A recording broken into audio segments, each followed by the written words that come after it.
Hello and welcome back to It's New. Barry Schwartz. We got the whole crew all week long for you. Aren't you guys lucky? Yes. Yay. On I that, feel Greg, what are so you lucky cooking this week. with your new microphone? Well, we've got a full-on ad tack on the SERPs with more dynamic ad placement. And Morty? It's what you never asked for, but Google's gave you anyway. Crystal? Peer reviews near you. And I'll be covering some site load topics around SEO, so stay tuned.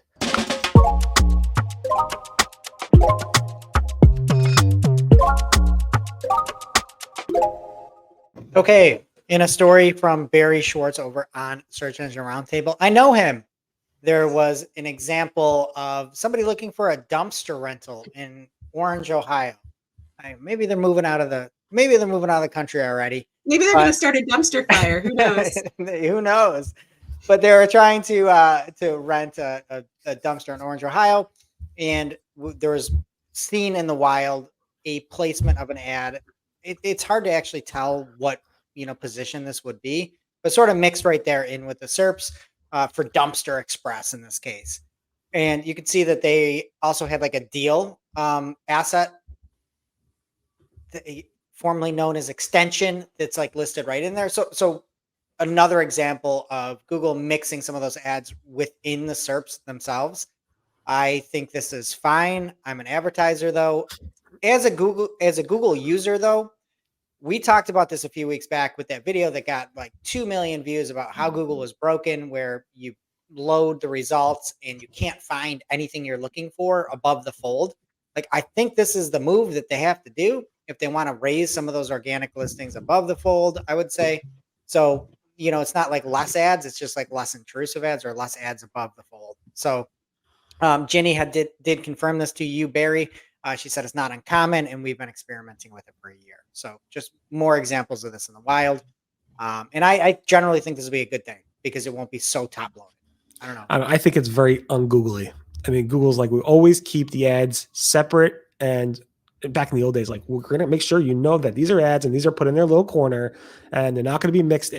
I'm pretty sure they've said in the past, we were not going to mix them in between the Google organic results. You're going to know they're separate and so forth. And then Google does their Google thing just to shake the cushions and get more money, to get more clicks to people who want to spend money and drive traffic to their websites. I mean, to be fair, at one point they're like, we're never going to use ads on the site too. You know what I mean? Like, yes. I don't know how else you do it. Do you literally just make you have to go through a field of ads to get to the regular SERPs? I don't think that's a good experience. Well, so they do now. I mean, yeah, I don't think it's good.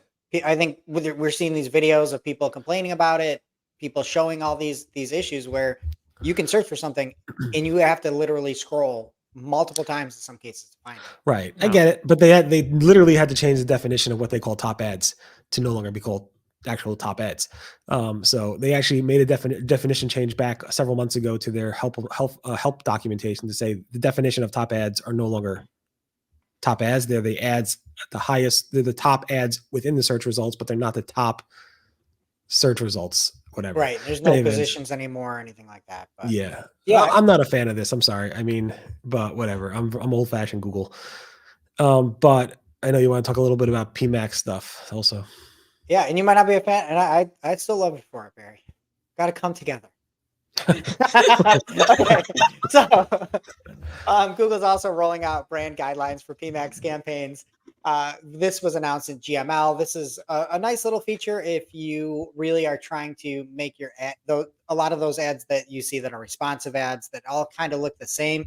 You can at least put in now custom colors. You can have some different fonts. You can add in multiple logos. And what this will do is if you're like, hey, my brand, is Helvetica, or maybe you have some serif font, right? You can choose one of those and the ad will kind of replicate a little bit better into your brand standards. People are seeing it. Dario Zanoni spotted it on LinkedIn. So if you're running PMAX, check it out. Again, not new necessarily, but here. Yep.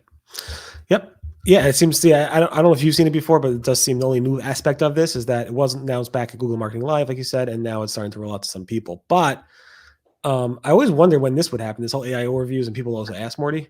Seems like it's happening. It's like it's here. If you've been asking for it, you're fished your wish. But basically, so in a nutshell, you expand and people also ask questions to get the answer. But lo and behold, this time it's not that feature snippet format where you have the snippet of a content and a URL. It's an AI overview. That's because the AI overviews are the same system as the featured snippets. No, they're not. Wow. They totally are. They're I did different research systems. on it. They're the same. I looked But at 100 different featured snippets from historical things. Anyway, I'm not Anyway, gonna argue. no. But yeah, either way, it's either what you want or not what you want. I guess. Right. It I doesn't, don't know. I don't like it. it doesn't make sense to have both. I think Glenn Gay also tweeted after I wrote the story. Is like, it doesn't make sense to have both feature snippets and AI overviews on the same page. It's like pick one and get over it. And it makes sense that Google will eventually switch everything to their AI overviews technology. Crystal agrees, kind of. So.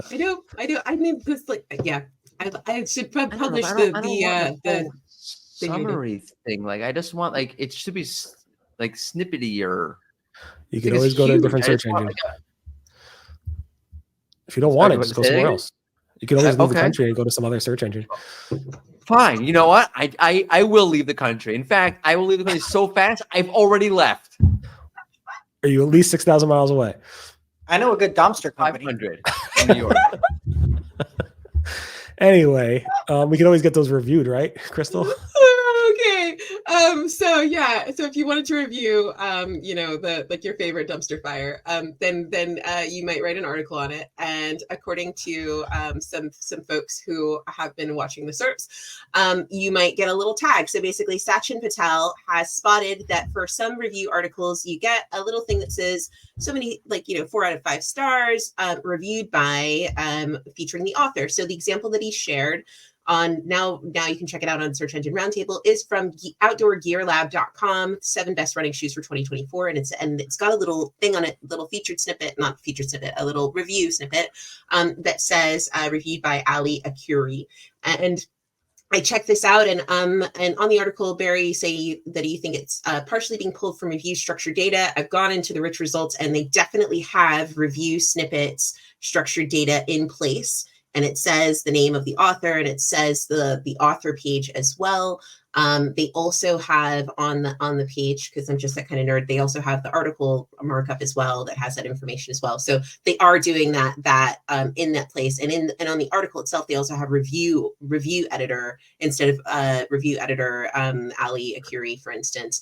And they also have stars and things on the page as well. So they've done a really good review article, and they seem to be being rewarded for that. They also seem to, I looked at their SERP for their site, for their domain, and they seem to have loads of these review snippets on their pages. So it does seem like this is a potential optimization for folks who are doing product reviews, and I think it's pretty cool. Yeah, I guess it's a way for Google to give back to those content creators who want their name in the search results if they ever show up. Authorship is it back? Just go with AI. Remember authorship? People's photos everywhere. Yeah. The good old days. And then if you're getting way too much traffic and Google's just overwhelming you with too much traffic and you're just sick of it, what do you do? How do you handle it? So the question is sometimes Google recommends basically you split stuff up. So obviously using CDNs and so forth. And the question was around, when do I do it? And it's really, John Mueller responded on LinkedIn. It depends on if Google's having trouble crawling as much as it wants to crawl due to technical reasons. So if you notice that Google's trying to crawl you and they have to slow down, then it's maybe time to split up your resources across CDNs, subdomains, other domains, or whatever protocols you can to go ahead and make sure that you're not throttling Googlebot from crawling your website, because the more Google crawl, the more Google could access your content. It doesn't necessarily mean more crawling means better ranking. It just means more crawling means Google's more up to date with the new content on your website or the existing content on your website. What percentage of our listeners do you think are listening and we just have too much traffic? I think all of them, because these are smart SEOs and marketers that know exactly what they're doing, and they just get way too much traffic from Google. I think they're all of them. So stop alienating it's our the audience. version of the 1%. I know. What? You should just take part of that and just go redirect it over to Giant Freaking Robot or Tech Rap. It's funny because tomorrow I have an article about Google selecting the wrong canonical, the Google selected canonical from a different domain name. I covered this topic before, but usually internally on your website where it's picking the wrong canonical internally, but they could actually pick the wrong canonical on a different domain name, which is pretty scary. Like So- somebody else's? somebody else's. So like That's SE wacky. Roundtable pointing to like, I don't know, SEMrush or something. Awkward, right? Well, ooh, that's Well, now interesting same for. difference. Well, at least on the search engine land side. Exactly. So if you want to get that articles tomorrow, hopefully, and back with you guys on Monday. Have a great weekend, everybody. Bye-bye. All right. Bye.